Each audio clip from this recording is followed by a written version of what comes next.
Stargirl Season 1, Episode 12, titled Stars and Sprites Part 1, and this episode is fantastic. It's pretty much what you want from a second last episode of a season where, we are nearly hitting end. This is the second last episode of a season. The story is reaching, and you feel it. You feel that we are reaching to something, and you feel the danger for the characters because it's the stuff that the last few minutes of last week's episode where the Injustice Society are like, we are going to hunt down Courtney and her family and her friends and all that kind of stuff. We're going to hunt them down. That opens with this wonderful action sequence, which is kind of ridiculous to say just because nearly all the action sequences in the show has been fantastic. Like, you're thinking, it reminds me of Flash and Supergirl at the beginning where I'm like, you don't have Game of Thrones money, but somehow you're able to do this. You're able to do this. Please explain how you're able to do this type of action in your probably level of budget. Probably it's a lot of spacing, it's 13 instead of 22 and that whole thing. I ain't gonna stop CW, let's be honest, to do that. But anyway. But yeah, you got this. But yeah, the action is fantastic at the beginning. But then you realize slowly on that this is the character moment. Knowing this is a two-part finale. This part is all character stuff. The final bits of the bolts. The final bit of information. And then next week's clearly is going to be all payoff, all action. Just going to be nothing but a giant, let's save the world stuff. Which I have a feeling the way things going, I have a feeling might hit a certain points for. Like I'll have my speculations at the end, but I will say this: the highlight of all the character stuff is Max. Max, probably at the beginning of the season, was probably just seen as the annoying brother. The annoying stepbrother who's from the other half of the family and all that kind of stuff, who's probably just going to be there for shits and giggles and that kind of thing. But then he slowly, halfway through the season, became a character.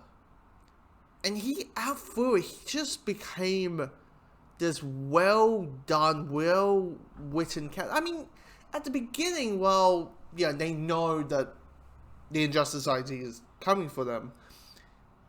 Pat's trying to explain, or trying to do the whole thing, here's robot, let me slowly, break it down.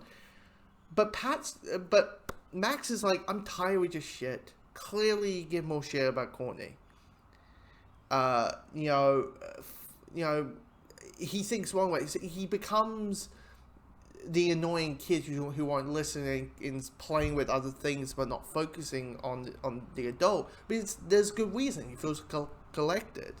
There's a wonderful scene halfway through between him and Courtney, which I have agreed, because when he finds out about the whole, by the way, your family is basically a bunch of superheroes, why I have a feeling he's going at the end, like he's going to be the final pin, like he's going to be the piece that's going to save everyone.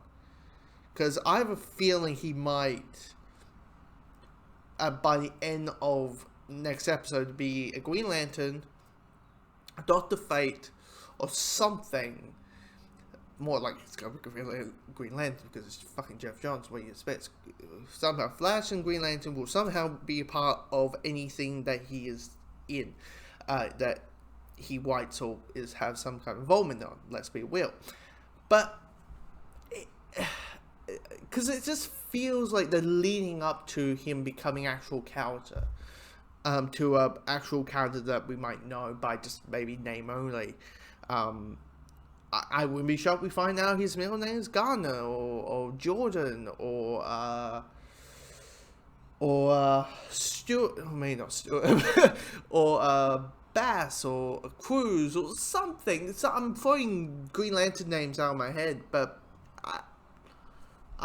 it's just Max is just a really well fleshed out character, which I think people are not really talking about much, because on time we saw you have all these characters, and we are kind of focusing on the justice society, the injustice society, and all kind of stuff.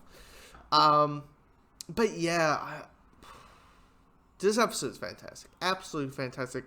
It is a bit weird. I was like, it is a bit weird to see like an evil version of Cerebro from X-Men. If you've seen the episode, you know what I'm talking about. It is essentially that. But yeah, I can't. I mean, what you want from the end of the episode to have us go, no, we have to wait another week to see how it wraps up. And I got that.